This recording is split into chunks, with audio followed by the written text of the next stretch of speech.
Space Marine 2 is a third-person shooter created by Saber Interactive on the 9th of September 2024. It's not your typical hide/shoot third-person shooter. It's more so a get-in-the-mix style gameplay that's reminiscent of games from the mid-2000s. It feels like an older style game, but it feels so good. Now, before we dive into this review, I just want to say that I got into Space Marines 2 knowing absolutely nothing, and I mean absolutely nothing, of the Warhammer universe. I've tried some of the older RTS games. They really didn't stick with me. I even tried the MMO, the 40k MMO, and it just didn't kind of stick with me either. But I just want to let you know, this is coming from a brand new player in the Warhammer universe's perspective. So if you know nothing about Warhammer 40k, then hey, me too. Anyway, let's dive into the control and the gameplay. Space Marine 2 feels a bit clunky at first, but within the first 30 seconds, that feeling's going to wear off, and you're going to literally feel the weight of the suit that you're playing in.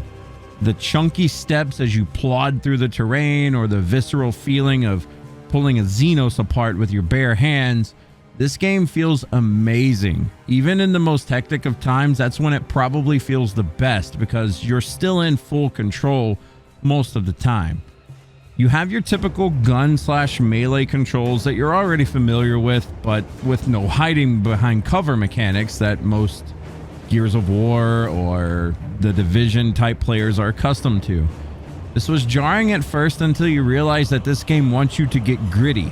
It pushes you to get in the pit and try to love someone. Your survivability consists of monitoring your armor gauge and constantly trying to keep it up while in the fight.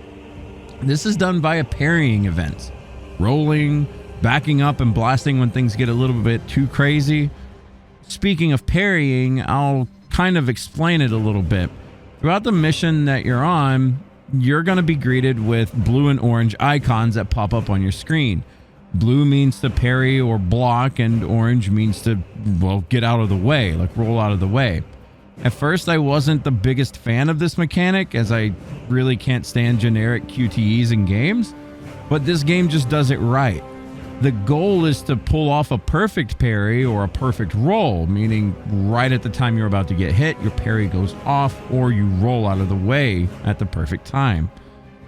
Now, depending on your melee weapon, the parrying is going to be easier or harder to achieve. Rolling tends to be a bit easier to do and safer in general, and getting a perfect roll will reward you with an aiming counterattack, which will restore one armor chunk for you. Typically, you have 2 or 3 armor chunks. These are kind of like a shield before your health starts to take damage. And it's a glorious rinse and repeat through missions. It's absolutely addicting, to be honest with you. Now, that's the basic gist of the flow of combat. Parry at times, roll at other times. Everything feels very fluid, and the developers did a very good job at making you feel the weight and the power of the suit that you're in. You're not a feather in a power suit, you're an absolute killing machine. Now it's time for everyone's favorite part of these videos, the performance and the microtransactions. Performance-wise, the game, for me personally, has ran flawlessly. I do have a pretty beefy rig. I play on PC, so mileage may vary here, but I haven't really seen too many complaints online or from my friends about bad performances or crashes so far. It's not to say that they don't happen. Plenty of my friends have had crashes and whatnot, but for the most part, it's nothing super annoying. Now, that's really all I have to say about the performance side of things. I know on console, some players have been struggling with things. I don't know anything about that, but as far as my PC experience goes, everything has been pretty smooth for me. Now, as of today, the microtransactions of Space Marine 2 consist of a $40 season pass. The pass includes everything that you see currently on your screen. There's a typical $60 price tag and 2 other versions. There's like a gold and an ultra version at $90 and $100 respectively. That's not cheap. Now, Ultra came with early access and some other goodies. I believe maybe a skin and also the season pass or something. Nothing really out of the ordinary or really predatory with this, in my opinion. Though I'm not a fan of season passes or microtransactions in general, it's something that we as players just have to deal with at this point. They're not going anywhere. The season pass being $40 did sting a bit. I'm not gonna lie, like $40 for a season pass, that's a lot. But they seem to be adding a lot of things with these season passes. I'm good with that purchase. I literally no-life this game for over a week when it first came out, and I still play it from time to time when I get time to do so.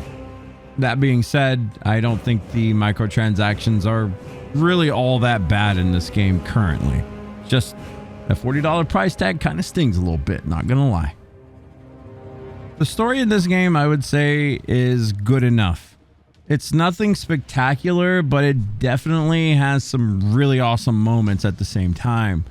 As with all of our reviews of story, I'm not gonna dive deep into things just to keep the spoilers to a minimum, but as I said before, previous to this, I knew absolutely nothing about the Warhammer universe. If you're a fan, you're probably going to get a lot more out of the story than I did. I was a bit confused and I was asking chat questions a lot of times when I was playing through it, but it made my experience that much more fun because I was learning things as I was going. Like I said, the story for me, it was good enough. I didn't have any like bland points to say, and there was even moments of true like an epic feeling happening in the game. So the game definitely delivers on that end. But overall, the story, I would say, it's a story. It's a thing. Now, the visuals and the sounds of the game, this is where, honestly, this game kind of sets itself apart currently with games on the market. This game looks absolutely stellar. It's one of the best looking video games that I have ever played. Now, I played it on PC, I cranked everything up to 11, and some of the scenes just absolutely blew my mind. This game is gory, this game is gritty, and this game is gorgeous. The 3 Gs. Seeing an army of Xenos charging across the map beyond you, and then a group of them like splintering off to attack you and your squad definitely gives you like a sense of dread, but you can't really look away because it's just so pretty. It really is. Sound-wise, the game is every bit as gritty as you would expect. You hear the chunky head squishing or the ripping as you tear through enemies with your chainsaw sword. Guns sound amazing. They're very satisfying whenever you get a counter shot on an enemy. Everything sounds and everything looks so good in this game. Now, moving on to multiplayer. The multiplayer in this game for me was the bread and the butter as well. I mean, I obviously just said the visuals and the sounds, but the multiplayer as well. While I did enjoy the story mode and whatnot, the real grind comes with the multiplayer. While there's a limited set of maps to choose from and it does get repetitive, the combat really does keep things fresh. The objectives will change as well, so there's a little different flavor every time you play. Sometimes on a map you need to access or wait on a terminal, other times you don't. Sometimes you get a massive flood of enemies at a certain location or even a boss monster, other times you don't. The little bit of change here and there is enough to keep things fresh for me. I'm currently just a little over 100 hours into the game and it honestly hasn't been boring yet. Multiplayer is also where you're going to be unlocking your cosmetics, and that's mostly your grind. Cosmetics and weapon upgrades. Of course, you want to look cool, but you also want to be effective. You can do both. The missions are split between killing Xenos, which are like these alien type things, and Chaos type enemies, which are kind of like, bad guy Marines or something. Don't at me here. I'm sorry. I don't know too much about Warhammer yet. If you want to min-max, you're going to be bouncing between your perks for your weapons and such. Each weapon is going to come with an XP grind and a perk system to choose from. Perks range from just dealing more damage to specific enemies or more headshot damage to reloading your weapons if you hit a specific amount of enemies. There's a good chunk of customization if you really look into it. Personally, I would like more, but I'm sure that's to come with more seasonal updates and whatnot. Also, with multiplayer, communication is very key. especially in the higher difficulties. If you're on a team with 2 AI, it's honestly kind of a pain to come through with a victory at times, but it's definitely doable. It's just a struggle. There's a bit of an imbalance with certain weapons, but honestly, for me, that hasn't detracted from the fun just yet. Now, all this being said, the multiplayer has been some of the most fun I've had in a video game in a very long time. Most of the time I do play with my friends, but when they're not online, I play with just puppies, playing with pugs. And it has been an absolute joy most of the time. Sometimes you get your trolls in there that, you know, just don't do anything or kind of chill and get carried or whatnot, but that's fine. For the most part, everyone has been really cool. Everyone's part of the, you know, we're a team. We need to progress as a team. We need to, you know, go back, help a teammate up, etc. Everything's been pretty chill online so far. Classes fit specific roles to the multiplayer. Do you want a tank? Go bulwark. You want to murder things? Try sniper or tactical. You want to fly in with a hammer and swing a few times before running away in agony? Go with assault. I'm kidding. I actually love assault. Each class in Space Marine 2 feels very, very different, each with their own unique traits. I started as a bulwark and kind of bum rushed that thing to max level and max to cosmetics as soon as I could. It was so much fun tearing through groups and groups of enemies with a power sword. You can swap the power sword between single and multi-target. You can shield bash groups down. I went assault after I played bulwark and instantly realized my shortcomings. Bulwark is a super tanky class, and I could live in the mix most of the time. Assault, I could fly through the air and just get to swinging. While that worked most of the time, I had to start thinking at the higher difficulties. I couldn't just go brain dead and swing and parry at times. I had to be on point with my rolls and everything else. One mistake could cost me over half of my health on assault. That being said, it did feel good. It felt like a new branch of skills for me to attain. It was a whole new different playstyle that evolved as my perks evolved, and eventually I got good with assault. One thing Space Marine 2 does gloriously is it makes you feel absolutely new when you start fresh with a new class. You feel yourself getting stronger as a player. You're getting faster or better with your parries. You're getting faster or better with your rolls and such. And as your Space Marine gets stronger in your game, that combination makes for a very, very rewarding experience. You feel yourself progress and your character progress at the same time. That is paramount to feeling good as far as class balance goes. As for monster variety in Space Marines 2, it's pretty simple at the moment.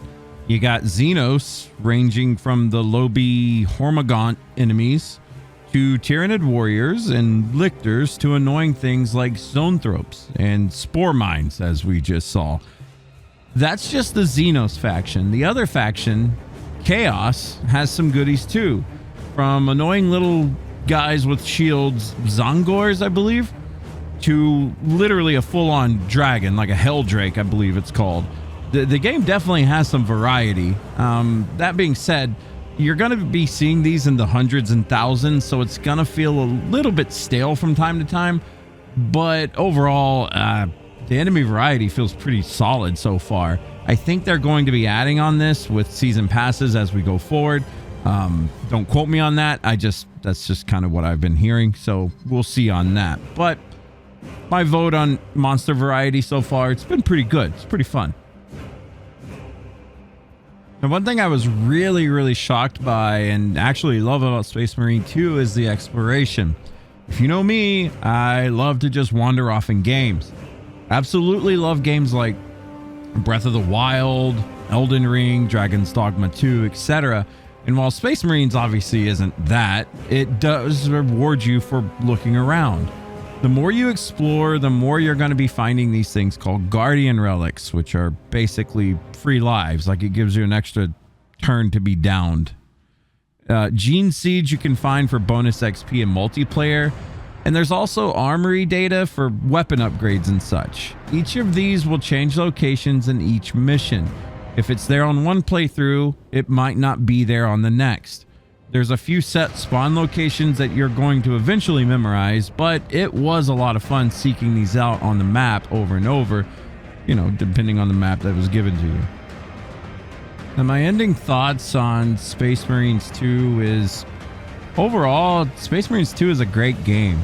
If you long for games similar to that Gears of War style third-person gaming of mid-2000s, minus the defensive cover but added visceral in-your-face combat, this game's definitely for you.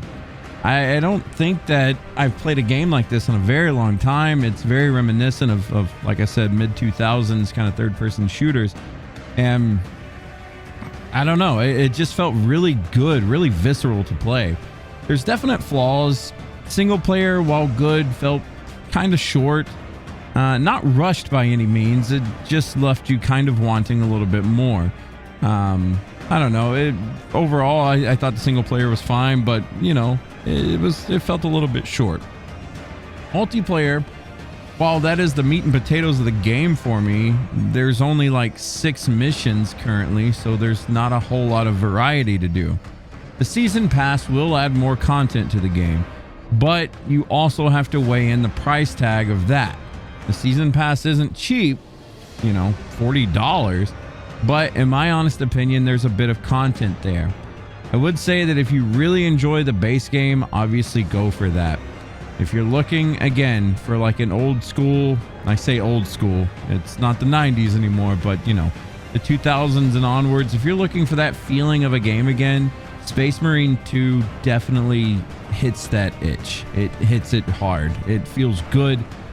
Like, again, I keep using the word visceral, but it feels so visceral, so just good. Anyway, with that is my review of Space Marines 2. I hope you enjoyed it. Thank you for watching, and take care.